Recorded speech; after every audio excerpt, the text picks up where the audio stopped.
আমরা আসছি নারায়ণগঞ্জে। এই যে বাংলার তাজমহল, খুবই সুন্দর একটা জায়গা। ঘুরতে আসলাম, প্রথমে ঢুকলাম তাজমহলের ভিতরে। 200 টাকা করে টিকিট নিল। ঢুকেই দেখি কই খালি তাজমহলটা দেখার জন্য 200 টাকা। টাকাটা তো অনেক বেশি হয়ে গেল। বলে আহারে, আমরা তো প্রতারিত হয়ে গেলাম।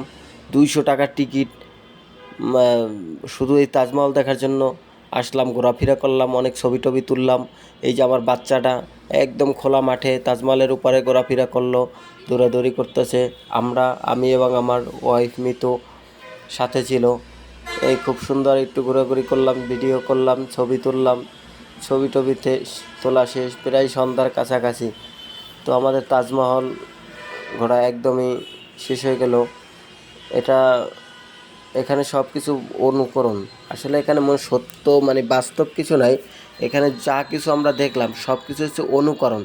আমাদের তাজমহল দেওয়া শেষ, আমরা আইসা বললাম পিরামিড দেখতে। এটা আবার আর একটা জায়গায়, এখানে আছে পিরামিড, তারপর কমলার বাসর ঘর, তারপর হচ্ছে এখানে আরও অনেক রাজা বাদশাদের ফাঁসি, তারপর হচ্ছে মৃত্যু। এই যে একটা বানর, এই বানরটার সাথে অনেক দুষ্টুমি করলাম, দুষ্টুমি করতে খুবই ভালো লাগলো।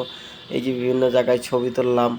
এই হচ্ছে পুরো পিরামিডের ভিতরে বিভিন্ন দর্শনীয় স্থান, খুবই সুন্দর একটা জায়গা। পরে বুঝতে পারলাম যে আমাদের 200 টাকা আসলে লস হয় নাই, 200 টাকার টিকিটের চেয়ে ভালো কিছু পেলাম।